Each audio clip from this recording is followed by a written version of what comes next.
오늘 로마서 10장 6절에서 10절 말씀, 가까이 있는 생명 구원의 말씀, 주제를 보는 말씀 나누겠습니다. 첫 번째 제목은 거룩한 구원을 경험하기 위한 대가는. 하나님은 우리에게서 얼마나 가까운가? 우리의 구원은 어떻게 확인되고, 또 우리에게 주시는 하나님 나라 영생은 어떻게 보장이 되는가? 이런 질문들이 배경에 깔려 있습니다. 서양 사람들의 눈에 동양 종교는 신기하게 보이는 것 같습니다. 물론 동양인의 눈에도 서양 기독교가 신기하게 보였던 것은 마찬가지일 것 같습니다. 한때 뉴욕 타임즈에 티베트 불교 신자들이 성지순례를 하면서 삼보일배 하는 것을 기사로 다룬 적이 있습니다. 2001년 6월에 북부 티베트의 외딴 산지에 사는 목동, 처녀 목동 24살 된 조아마, 그리고 그녀의 세 남자 사촌들이 이제 벼르고 벼르던 일생에 거룩한 여정을 시작했습니다. 무슨 목동이냐면 야크 목동입니다. 야크는 혹시 들어보셨나요? 티베트, 네팔, 히말라야 고산지대에 약 4,000m 넘는 고산지대에 사는 속과에 속하는 거대한 짐승입니다. 목축할 수 있는, 아마 맘모스가 그렇게 생기지 않았을까? 암수 다 같이 이렇게 큰 뿔이 있고 굉장히 고산지대에 사니까 그럴까요? 털과 그리고 몸집이 커서 큰 이 야크는 거의 1톤, 1.2톤까지 가는 그런 큰 짐승들인데, 이를 목양하는 목동 처녀, 그들은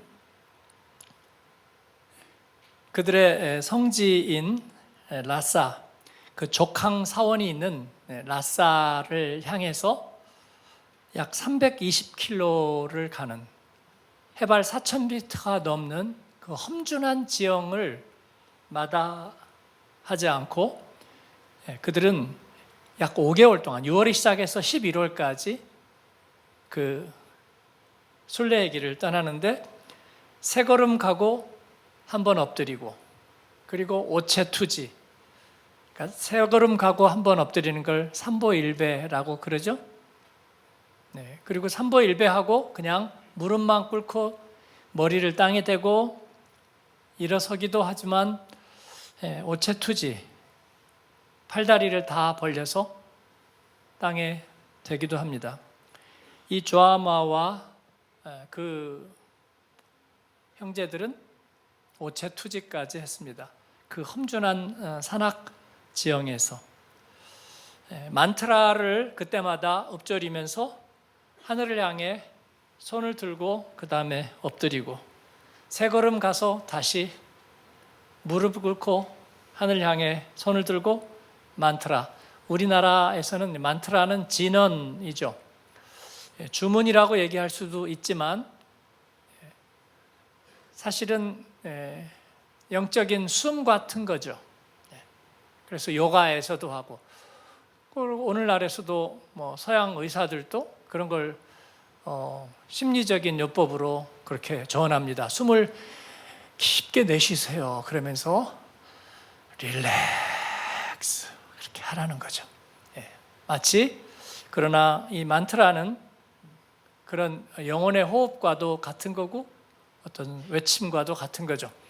아마 우리나라 불교에서는 삼보일배를 하면서 석가모니불을 그렇게 외우는 것으로 알고 있습니다. 그들은 무릎을 꿇고 몸을 앞으로 던져서 축축한 땅 위에 혹은 거칠은 땅 위에 완전히 엎드리죠. 불교에서는 부처님의 품이 당신의 몸을 안아주고 받아줍니다. 그렇게 얘기하기도 합니다. 5달이 넘도록 그렇게 조금씩 320km를 걸어서 해발 4,000m 위에서 라사까지 도착하게 되었습니다. 그리고 족항사원의 주위를 다시 그렇게 돌면서 이제 순례의 길이 완성이 되는 것이죠. 매년에 수천 명의 티베트 사람들이 이 비슷한 순례를 떠난다고 그럽니다. 물론 삼보일배 오체투지를 꼭 하는 것은 아니고요. 우리나라에서도 삼보일배를 하는데 대개 정치인들이 시위하기 위해서 한 걸로 우리에게 더 알려져 있죠. 전에 추미애 뭔가 정치적인 항의를 위해서 그걸 해가지고 언론에 추다르크 이렇게 쓴 것을 봤어요. 불교 의식을 했는데 왜 잔다르크를 거기다 붙였을까요? 언론은 자유가 있으니까. 그러나 이 삼보일배 의식은 그들이 구원에 이르는 그 구원, 그 멀고도 험난한 내 안에 있는 그 죄와 칠정육욕 108번뇌 삶의 무게와 그리고 죽음이 기다리고 있는 이 유한함의 그 고통을 벗어나기 위해서라면 뭔가 특별한 게 있어야 하지 않을까. 모든 세계 종교는 이 질문에 대한 답을 놀랍고 경이롭게 가지고 있습니다. 무슬림들은 평생 한 번에 메카로 순례를 떠나라는 명령을 받고 사람들은 큰 비용을 들여서 이것을 행합니다. 힌두교에서는 성스러운 강, 겐지스 강으로 여행해서 신성한 물에 몸을 씻기 위해서 그들은 소원을 가지고 애를 씁니다. 겐지스 강은 물론 깨끗하지는 않고 힌두교도들이 그걸 당연히 모르지는 않는다고 생각해요. 그러나 그들은 이를 거룩한 소원으로 갖는 것이죠. 제가 어제 그제 파리에 김승천 목사님의 큰 아들이 결혼을 해서 또 우리가 같이 모든 일에 동역하고 그렇기 때문에 제가 다녀왔고요. 가서 공항에서 내려서 저희 내외가 교회까지 첫날은 이제 호텔까지 갖고 올 때는 교회에서 오는데 우버를 타고 이동했습니다. 갈 때는 인도 사람처럼 보이는 분이 저희를 운전을 해줬고요. 올 때는 명백하게 아랍 사람으로 보이는 파리에 있으면 되게 모로코 쪽이거나 아니면 터키 쪽일 수도 있고 아니면 아랍 쪽에서 오신 분이거나 난민 출신이어서 할 수도 있겠습니다. 어쨌든 아랍 사람이었어요. 근데 파리가 날이 더웠습니다. 여기서 좀 약간 추워서 제가 옷을 좀 따뜻하게 입고 갔는데 가니까 20 몇 도에서 반팔을 안 가지고 간 걸 후회했는데 택시를 타고 오는데 그분이 에어컨을 안 트시더라고요. 택시 기사가 안 틀고 앞좌석 2개 창을 완전히 다 내린 거예요. 그리고 고속도로를 가니까 바람이 많이 들어와서 사실 좀 불편했는데 운전을 정리를 해야 되니까 그게 나을 거다고 생각한 것 같아서 그냥 가만히 있었습니다. 저야 한 30-40분 택시 타고 가면 그만이잖아요. 근데 조금 있다가 문을 다 올리는 거예요. 다 올려요. 그러더니 에어컨을 안 틀어요. 얼마나 덥습니까? 굉장히 답답하고 더웠는데 문을 갑자기 닫으니까. 근데 제가 그 이유를 금방 깨달았습니다. 샬라트라고 그러죠. 무슬림들의 5번 기도 시간. 그 기도 시간인 거예요. 그래서 보니까 자기 테이프 같은 거겠죠. 방송은 아니고 그런 기도가 이렇게 아주 조그맣게 나오는 게 이렇게 들렸습니다. 제가 그것을 존중했어요. 누구나 자기 종교는 있기 마련이다. 모든 종교에는 구원이 있다. 제가 그런 너그러운 마음을 가져서는 아니고요. 동의해서도 아닙니다. 그러나 제가 궁금했던 거는 이제 그 사람이 진정성을 가지고 있는지 그걸 보고 싶었어요. 혹시 또 압니까? 나는 모르고 싫은데 우리 아내가 새벽 기도하면서 하도 갖다가 주고 틀으라고 그래서 내가 틀고 있다고 할지 혹시 압니까? 나는 큐티 책만 받아놓고 한 번도 하고 싶은 적도 없고 한 적도 없는데 우리 순장이 하도 들이대가지고 그냥 가끔씩 펴고는 있다고 그렇게 말하는 줄 누가 압니까? 그죠? 네. 아니면 우리 어머니 평생 기도하셨기 때문에 내가 그 정성을 생각해서 그냥 갖고는 댕깁니다. 뭐 혹시 그렇게 말하는 줄 압니까? 네. 그래서 제가 이렇게 봤는데 중간중간 따라하는 것 같기도 하고요. 제가 잘못 봤는지 이렇게 눈을 이렇게 살짝 훔치기도 하는 모습을 봤어요. 안전하게 운전할 수 있을까? 하지만 이미 주사위는 던져졌고 제 운명이니 어떡하겠습니까? 힌두교도들은 겐지스강에 몸을 씻는데 어느 한 간증에서 나온 이야기, 만들어낸 이야기는 결코 아닙니다. 한 힌두교 여성이 예수님을 영접하고 자기가 겐지스강에서 자기 죄를 속죄하기 위해서 얼마나 끔찍한 죄를 가지고 있었는지는 그 죄의 기억이 얼마나 힘들었는지는 모르겠는데 자기 아기를 익사시켰다는 거예요. 그 죄를 속죄하기 위해서. 예수님을 믿고 나서 너무나 이것을 회개하면서 자기를 전도한 사람에게 왜 조금 더 일찍 오지 않았나요? 이건 꼭 원망은 아니었다고 생각합니다. 근데 미국 사람들의 눈에, 미국 언론인의 눈에 티베트 고원에서 삼보일배하는 사람들이 이상하게 보였을까요? 여러분, 중세 유럽인들은 전혀 다르지 않았습니다. 로마 카톨릭도 미신적인 요소가 아주 가득했습니다. 신자들은 로마로 순례 여행을 길게 떠났고, 그리고 로마에다가는 뭘 갖다 놨죠? 콘스탄틴 황제 어머니가 예루살렘에서 빌라도의 법정 안토니오 병영에 예수님이 올랐던 그 마지막 심판 자리에 계단을 갖다가 다 옮겨놓고 산타스칼라, 거룩한 계단이라고 거기를 한 계단씩 무릎 꿇고 올라가면서 회개하면 죄가 씻어진다고 그렇게 하지 않았나요?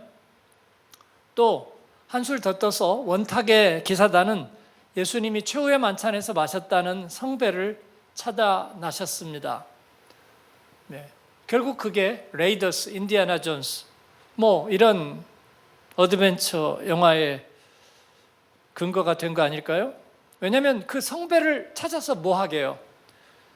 그거를 받아서 마시는지 잡는지는 모르겠습니다만은 영생을 얻을 수 있다는 전설이 있었기 때문이죠. 여러분, 우리가 진지하게 믿든지 아니면 냉소적으로 생각하든지 구원을 이루기 위해서라면 인간은 엄청난 것을 알아야 하고 믿어야 하고 생각해야 한다. 입증해야 한다라고 우리는 그렇게 생각할 수 있을까요?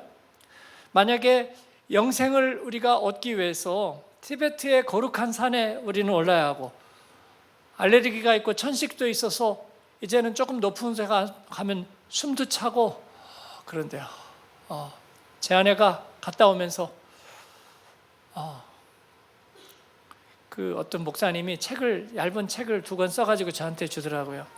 그러면서 저보고 그래요. 당신은 지금 이런 책 쓸 거 너무 많이 있지? 그래서 내가 많이 있지. 그랬더니 쓰려는 거예요.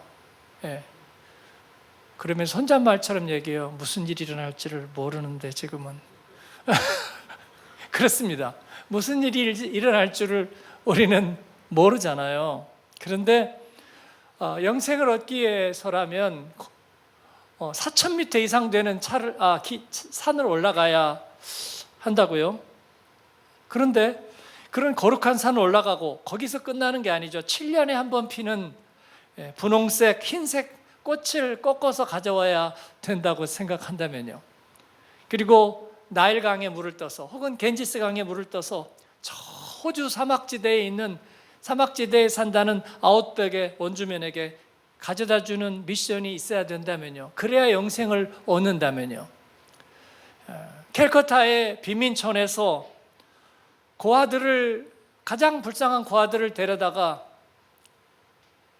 서구에서 교육시키고 사립학교에 보내는 것이 우리가 천국에 가고 영생을 얻는 미션이라면, 만유로 물품을 사서 그것도 내 손으로 하나하나 다 만들어서 누군가에게 전달하는 수고가 있어야 되는 게 조건이라면, 좀 더 마블러스하게 얘기하자면 북극에 가서 빙하를 규격대로 칼로 잘라가지고 녹지 않게 보관해서 다시 남극으로 가져다 줘야 한다면, 여러분, 우리가 구원을 경험하고 영생을 얻는 게 마치 그와 같은 거라면, 제가 좀 과장스럽게 얘기했지만 저는 예수님을 만나고 어릴 때 그냥 순수하고 감정적으로 만난 것 뿐이니까 여전히 미성숙하고 허물은 많고 욕망과 모든 것들을 다 벗어내지 못했으면서 감정에 취해서 하나님을 만났다고 내가 생각한 것 뿐이니까 이제부터는 무엇을 해야 될까?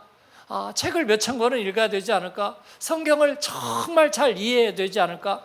그리고 사람들에게 정말 인정받을 만한 인격과 그리고 그럴 만한 좋은 일들을 해야 되지 않을까? 그런 생각을 한 게 어디 저만이었을까요? 그래서 그것은 이루어졌나요?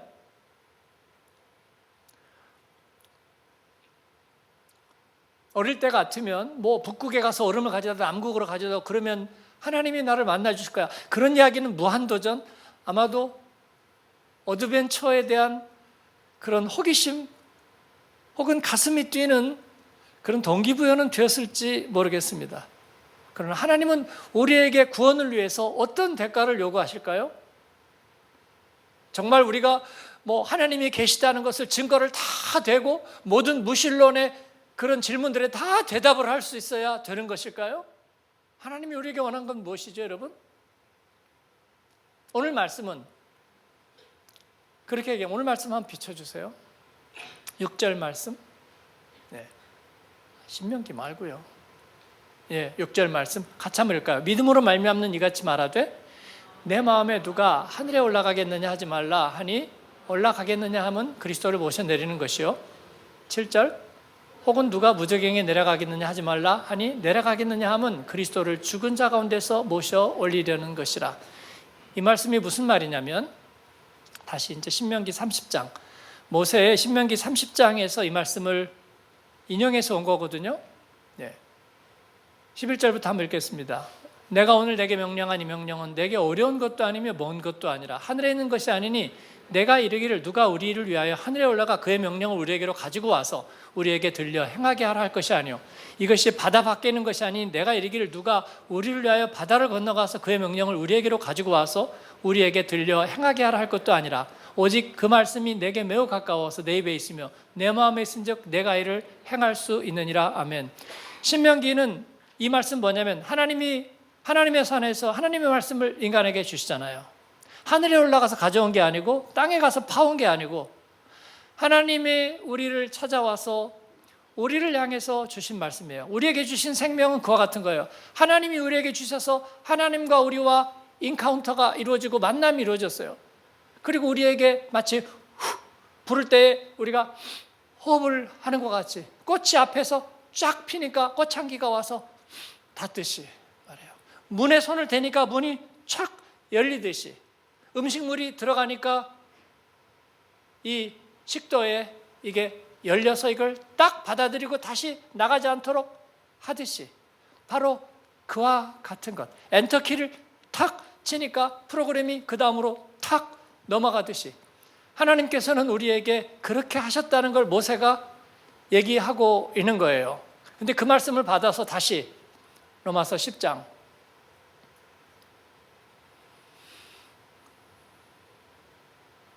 9절이요. 아니, 그 앞에 9절이죠. 8절. 그러면 무엇을 말하느냐? 말씀이 내게 가까워 내 입에 있으며 내 마음에 있다 했으니 곧 우리가 전파하는 믿음의 말씀이라. 하나님의 구원은 하나님의 영원하심이 순간과 만나고 우리들의 썩어질 것이 썩지 않음과 만나는 것은 바로 그 작은 접점에 있다는 거예요. 우리가 그것을 바라보고 그리고 깨닫고 고백하고 받아들이는 것으로 그것은 이루어진다는 거예요. 여러분. 하나님께서 우리에게 아들을 보내주셨습니다. 그가 행하신 일은 놀라운 일이었어요. 마귀도 미처 생각하지 못했던 흠없는 하나님의 아들이 연약한, 우리와 똑같이 연약한 육신으로 오셨으나 그러나 죄를 허용하시지 않았어요. 죄 없는 그러나 연약한 육신, 그리고 거기에다가 우리의 모든 죄를 다 주사해 보았습니다. 주사해 봤어요. 전가시켜 봤습니다. 그건 너무나 하나님으로서 고통스러운 일. 그리고 그가 죽임을 당합니다. 죄는, 마귀는 그렇게 되면 하나님의 거룩함이, 순결함이 같이 죽임을 당할 거라고 생각했어요. 죽임을 당한 것은 그의 연약한 육체와 그리고 함께 죄였습니다. 하나님의 거룩한 생명은 거기서 죽임을 당하지 않고 그 죄를 이기는 생명으로 변화되었습니다. 제가 백신이라고 표현한 죄에 대한 항체로 다시 만들어졌습니다. 이것이 예수님이 우리를 위해서 하신 일과 주님이 우리에게 주신 생명이에요. 아멘. 이것은 놀라운 일입니다. 그런데 이것이 우리 것이 되려면 어떻게 하면 될까요? 이것이 우리에게 겐지스강에 가서 목욕을 할까요? 티베트에 올라가서 삼보일배를 할까요? 그때마다 석가모니불이라고 말할까요? 새벽에 가서 정한수를 뜰까요? 아니면은 캘커타의 빈민천에 가서 생명을 내어줄까요? 아니면 무엇을 할까요? 어떻게 해야 할까요? 주님은 이것을, 그 말씀이, 그 구원이 네 입술 앞에 있으니까 입술로 아멘이라고 말하라고 얘기합니다. 여러분, 너무 값싼가요? 너무 쉬워요? 너무 부족합니까? 그렇습니다. 하나님이 우리에게 주신 구원과 진리는 그와 같습니다. 그런데 정말 중요한 것은요, 내 입술로 고백할 때 그것이 내 안에 들어와서 나의 것이 되는 거예요. 그리고 입술로 고백할 때 그게 내 마음에 들어와서 내 마음의 자리를 차지하고 앉아요. 그래서 내 삶의 운영체계가 되는 것입니다. 저는 진리란 그런 거라는 걸 깨달았어요. 그렇습니다. 그래서 오늘 여러분이 이를 위해서 하나님과 접점에 와 계신 거예요. 접점에, 예배 자리는 그 접점에 와 계세요. 그래서 여러분이 예와 아멘이라고 말하면 되시는 줄로 믿습니다. 그렇습니다.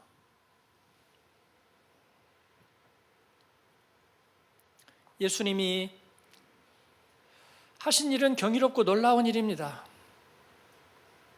그러나 우리가 이를 위해서 하늘에 올라가서 그리스도를, 하나님의 아들을 모셔와, 왜냐하면 미안하잖아요. 아멘하고 하는 게 뭔가 값싼 것 같잖아요. 보네퍼가 얘기한 값싼 은혜, 혹시 그게 이거 아닐까? 예배당에 가가지고 네 멋대로 살다가 조영남 노래처럼 일주일간 죄를 짓고 일요일에 회개하고 그리고 또 일주일간 죄를 짓고, 너무 값싼 거 아닐까? 그리고 말로만 믿는다고 말하는 게 너무 값싼 거 아닐까? 그런 거잖아요. 그래서 하늘에 올라가서 그리스도 모셔오자. 그리고 예수님이 죽으셨는데 지옥에 내려가서, 음부에 내려가서, 지옥은 아니고죠. 음부에 내려가서 예수님 이제 올라오세요 하고 모셔오자. 그러면 좀 낫지 않을까? 그렇지 않다는 거예요. 경이롭고 놀라운 선물이지만, 그러나 이를 우리 안에서 이루는 것은 아주 작고 단순한 일. 음향을 하는 분들이 잡음이 들리면 그렇게 얘기해요. 그냥 주파수가 약간 안 맞은 것 같아요. 주파수는 어디에서 맞죠?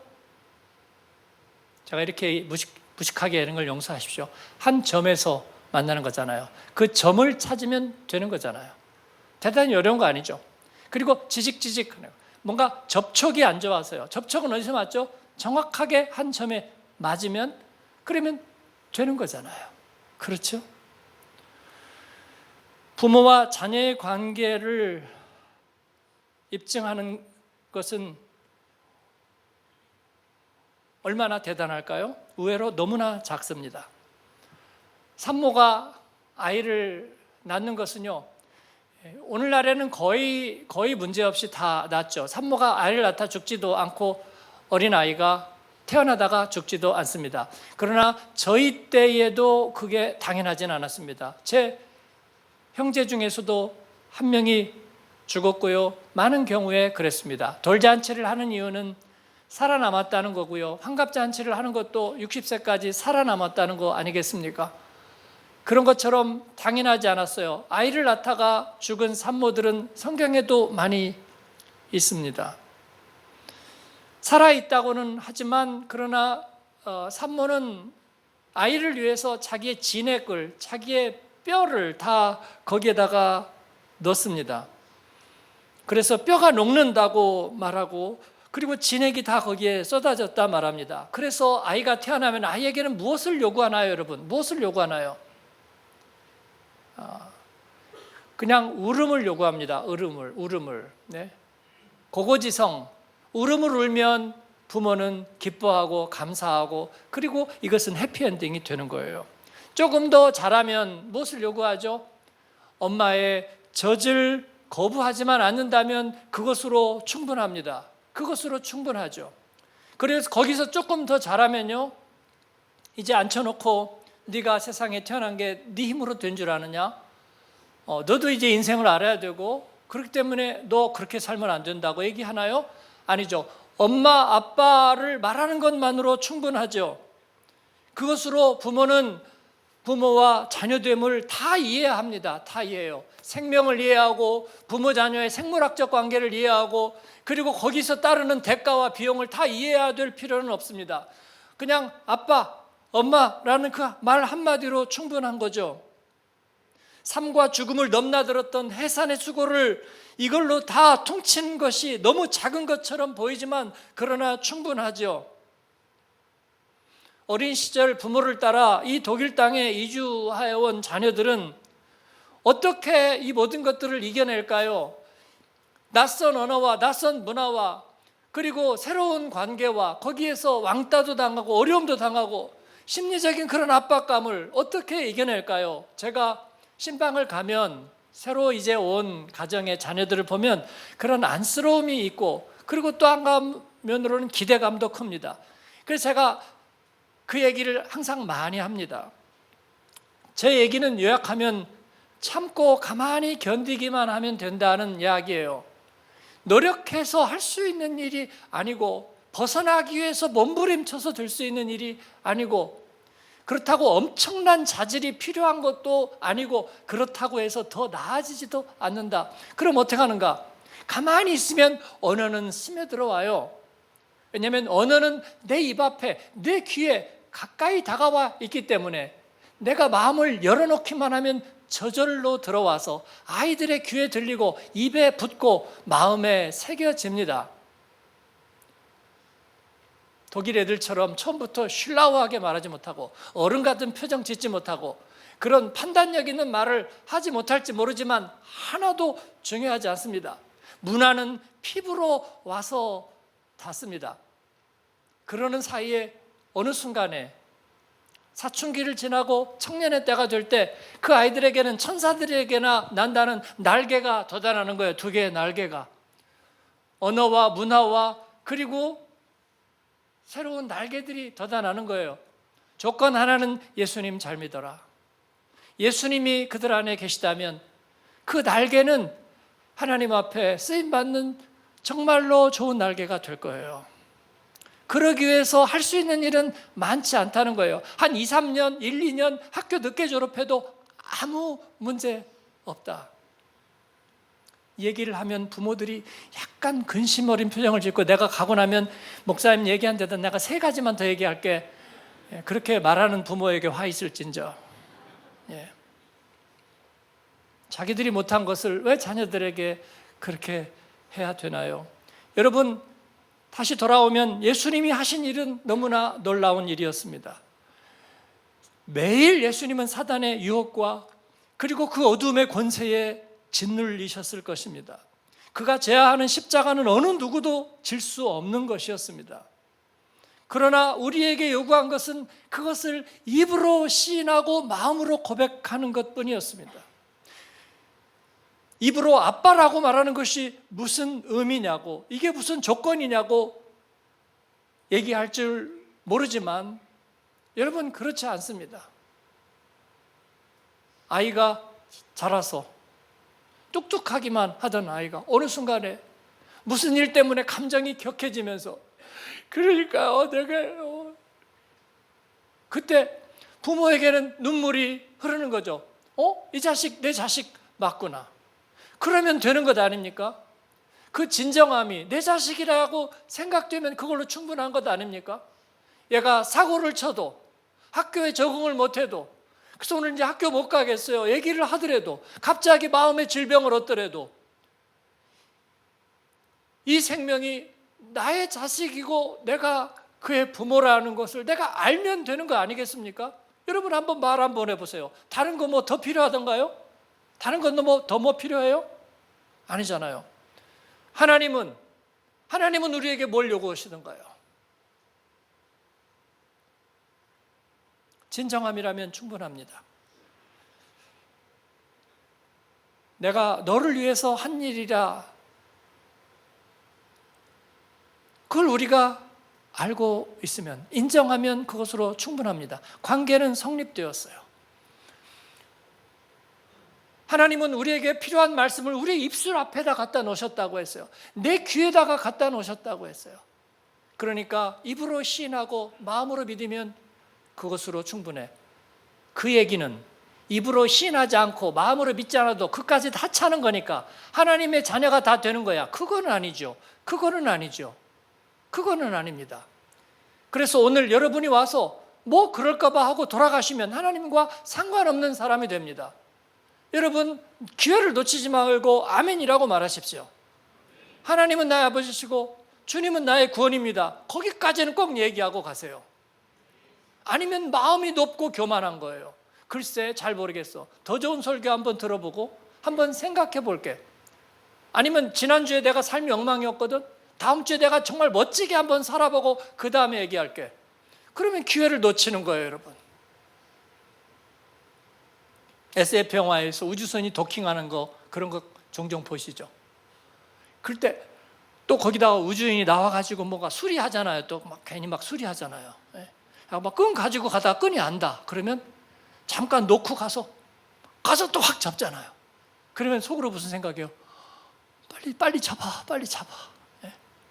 빨리 우주선 안으로 들어가. 그런 마음에 막 속으로 얘기해요. 지금도 저는 그래요. 그런 거 보면. 그렇습니다. 러브 스토리를 보면은 두 사람이 좋아하는 것을 관객은 다 압니다. 그러나 고백하지를 못해요. 왜냐하면 서로 마음 안에서 자신을 좀처럼 확인하지 못하기 때문에 그래요. 그래서 뭔가 대가를 치러야 된다고 생각해요. 아니면 내 마음을 저 사람 마음 안에서 뭔가 확인해야 된다고 생각해요. 그런 만족시킬 만한 뭔가의 계기가 필요하고 나는 아직도 그런 자격이 부족하다고 생각해요. 그래서 기회를 놓치는 거예요. 떠나보내는 거예요. 말을 하려고 하다가 떠나고, 하다가 에잇 하고 화를 내고 또 떠나고, 그리고 기회가 안 맞는다고 떠나고. 영화를 보는 사람은 그게 안타깝습니다. 그러니까 뭐라고 해요? 빨리 말해. 다른 거 필요 없잖아. 다른 거 필요 없어. 그냥 말해. 사랑한다고 말해. 내 진심을 말해. 말 안 하면 100가지도 소용없어. 말해야 돼. 말하라고. 그렇습니다. 가까이 계신 주를 찾고 부르십시오. 사랑하는 여러분, 관계 자체에 애쓰는 것은 정말 무익합니다. 그보다는 그 입술에 있는 말이 필요한 거예요. 미안합니다. 한마디면 다 되는 거예요. 내가 왜 그랬느냐면요, 과거로 돌아가서 과거를 다 밝혀요. 아니요, 그거 필요 없습니다. 사랑합니다. 그걸로 충분해요. 자녀는 눈물이면 부모는 다 이해합니다. 자녀는 눈물이면 때로는 거짓 눈물도 유효해요. 아이들이 좀 약아지면 거짓 눈물도 흘릴 줄 알거든요. 부모는 그거 알지만 거짓 눈물도 눈물이거든요. 사랑합니다. 한마디로 됩니다. 하나님 앞에서는 그게 답니다. 하나님이 네가 얼마나 자주 변했고 네가 얼마나 웃기는 사람인지 내가 다 알고 있어 하고 이렇게 물끄러미 바라보시나요? 하나님 앞에 눈물로 사랑합니다. 그 말이면 되는 줄로 믿습니다. 여러분의 과거는 다 지나갔고 다 씻어졌습니다. 오늘 하나님 앞에 여러분은 새롭습니다. 저도 새롭습니다. 같이 해요, 그럴게요. 그 말이 훨씬 중요해요. 만약에 부모가 나는 자식을 위해서 잘하고 있는 것 같은데 자녀가 계속 어려워져요. 왜 그럴까 물어봐도 답도 안 하고, 어느 날 선생님이 왔어요. 상담 선생님이래요. 그리고 걔를 몇 주간 상담했대요. 그러면서 청천벽력과 같은 얘기예요. 문제가 어딘지를 압니까? 어디 있는데요? 당신에게 있습니까? 저에게요? 왜요? 당신에게 얼마나 당신 자녀가 실망했고 상처받았고 이해받지 못하고 있는지 내가 지금부터 얘기해 줄 거라고. 정말 청천벽력과 같아요. 여러분 정말 그럴까요? 그런 거가 있다면 마귀의 괴계입니다. 그런 게 부모 자녀 관계이면 부모 자녀가 무슨 유익이 있겠습니까? 세상에서 제일 나쁜 관계일 거예요. 그렇죠? 그렇습니다. 당신은 잘해줬다고 생각하지만 쪽쪽이 상처였다고. 그래서 당신 자녀가 잘못되고 있다고. 여러분 세상에 이런 게 어디가 있어요? 그래서 우리는 교육학 박사가 되어야 되고 심리학 박사가 되어야 하고 상담학 박사가 되어야 하고, 그래서 자녀의 심정을 거스리지 않고 이렇게 저렇게 해야만 된다고요. 누가 그렇게 얘기를 하는 거예요, 여러분? 그러지 않죠. 사랑한다고 말하십시오. 그 기회를 놓치면 안 되는 거예요. 그 대신에 미안하다고 말하십시오. 그 기회를 놓치면 안 되는 거예요. 용서한다고 말하십시오. 그 기회를 놓치면 안 되는 거예요, 여러분. 우리가 서로의 관계가 되는 걸 하나님 앞에 이를 앙다물지 말고, 하나님 사랑합니다. 하나님 죄송합니다. 나는 주님을 필요로 합니다. 오늘 그렇게 말하는 여러분 되길 바랍니다. 그것으로 영화는 끝이 나는 거예요, 여러분. 주님은 그리고 나서 우리와 함께 동행하기를 기뻐하시는 거예요. 마음으로 믿고 입으로 고백하는 것, 그것 하나로 영생이 우리 안에 들어오고, 우리는 두려움 없이 무리를 걷고 죽음에 대한 두려움 없이 사랑하고 치유하고 내가 서 있는 곳을 약속의 땅으로 만들어갈 수 있는 줄로 믿습니다. 그런 주님을 찬양합니다. 말씀을 가까이 하고 내 입에 담으며, 그리고 내 마음에 담고, 그리고 기도의 자리로 나아가는 것, 이것이 저와 여러분의 믿음의 삶입니다. 암송하는 거, 그건 고백의 일환이에요. 조금 더 마음에 오래 담고 싶었어요. 그게 무슨 정성이에요? 그게 무슨 삼보일배예요? 그게 무슨 율법이에요? 그거 아니죠. 내 인생의 구주와의 관계를 확인하는 것입니다. 주님은 우리에게 매번 프로포즈 하시는 것 같습니다. 자식을 키워보면 그 마음 알 겁니다. 엄마들은 무뚝뚝한 아들을 향해서 끝없이 프로포즈합니다. 우리 아들 누구 그렇게 닮았을까? 얼마나 멋있을까라고 얘기합니다. 뚝뚝하고 옆집 사람이 볼 때는 되기 싫은데 엄마는 매번 프로포즈합니다. 그래. 그렇습니다. 거기에다가 한마디 대답하는 게 뭐가 어려워요? 그렇죠? 나도 엄마를 사랑해요. 고마워요. 그 한마디면 다 되는 것입니다. 늙어서 봉친하려고 생각하지 말고 그 말 한마디, 그 기회를 놓치면 안 되는 거예요. 이 말씀을 준비하면서 우리 어머니에게 내가 사랑한다고 말할 기회가 얼마나 있었는데 그 기회들을 다 갖지 못했구나. 그게 너무나 가슴이 아프다. 그렇죠. 여러분도 그러시죠. 어떤 어미가 궁궐 같은 집을 지어달라고 하겠습니까? 소화도 안 될 음식을 누가 얼마나 해달라고 하겠습니까? 하나님은 우리에게 세상을 구원해달라고 얘기하신 적이 없어요. 아들이 한 일을 네가 신학적으로 이해해라 말씀하신 적도 없어요. 네 입으로 고백하라. 말씀이, 영생의 말씀이 내 입 앞에 너에게 가까이 있느니라. 디아스포라의 과거 아무것도 아니에요. 누구하고 뭐 때문에 힘들었는지, 어느 직장에서 뭐가 있었는지, 무슨 일이 꼬였는지 여러분 책으로 써놓으면요 공식 ABCD 중에 다 똑같아요. 똑같아. 그것 때문에 왜 괴로워해요? 그것 때문에 왜 하나님과의 관계가 막혀요? 그럴 이유가 없잖아요. 우리가 자녀의 문제라고 말해요. 자녀에 뭐가 문제가 있는데요? 그렇습니다. 내가 사랑하고 내가 너와 함께 할게. 그러면 다 되는 거잖아요. 그죠?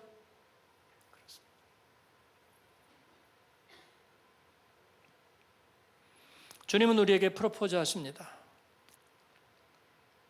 그때 우리는 응답하면 됩니다.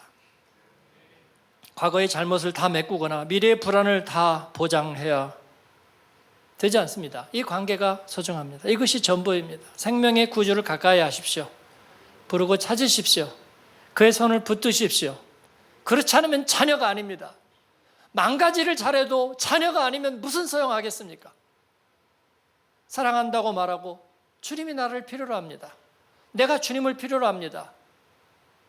저 픽업해 줄 수 있어요? 제가 차 쓸 수 있을까요? 제가 좀 열쇠 좀 가져갈까요? 핸드폰 좀 줄래요? 그러면 자녀 맞습니다.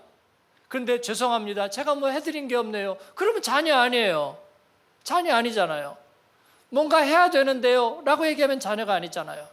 멀리 계신 주님을 무슨 그건 종교 철학이고 뭐 이상한 거죠. 살아계신 하나님은 아니잖아요. 가까이 계신 하나님을 찾고 부르고 그 주님과 동행하는 여러분 되기를 축원합니다. 아멘. 기도하겠습니다. 제가 어머니 생각까지 좀 겹쳐서 약간 감정적이 됐는데요. 하나님께서 우리를 그렇게 사랑하고 부르셨고 모든 순간마다 많은 것을 요구하지 않고 필요로 하지 않으셨습니다. 그때 나와서 주님 제 마음이 공고합니다. 제가 목이 마릅니다. 예수님은 네가 물을 좀 달라 하느니가 누구인 줄 알았다면 너는 더 좋은 물을 원했을 거야 라고 그렇게 얘기하셨을 뿐입니다. 지옥 같은 질병에 시달리던 사람에게 네 자리를 들고 일어나 가라. 다시는 이것을 기억하지 마라고 얘기하셨습니다. 무엇일까요? 주님을 만났다는 것 자체가 모든 것의 해결이었습니다. 다른 것은 없습니다. 하나님 오늘 우리와 만나고 우리의 삶의 걸음을 바꿔놓으십니다. 주님 우리의 고백을 받으시기를 바랍니다. 여러분 안에 어떤 아픔이, 어떤 어려움이, 어떤 해결하지 못한 일들이 있었는지 모르겠습니다. 있었을 겁니다. 꼬인 관계가 있었을 것이고 씻지 못한 아픔들이 있었을 겁니다. 그러나 오늘 털어버리십시다. 주님이 나의 구원자이십니다. 오늘 주님과 함께 내가 손을 잡습니다. 주님, 나는 주님을 사랑하고 주님을 필요로 합니다. 그런 고백이 있는 분들이 일어나서 한번 기도하십시다. 여러분을 초대합니다. 주님 앞에 일어나서 우리의 마음을 드리고 한번 기도하면 좋겠어요. 우리 가슴에 손을 한번 얹으시고 주님 내 마음에 오셔서 나를 받아주십시오. 나를 붙잡아 주십시오. 하나님 내가 주님을 사랑합니다. 그리고 하나님의 말씀 앞에 내가 내 입술에 담고 그렇게 살겠습니다. 모든 관계에서도 하나님 내가 그렇게 사랑합니다. 미안합니다. 용서합니다. 하나님 이를 놓치지 않겠습니다. 주님 앞에 우리 입술을 열어 고백하고 기도하겠습니다. 살아계신 주님 감사합니다. 오늘도 저희와 함께하여 주시고 말씀하여 주시는 주님을 찬양합니다.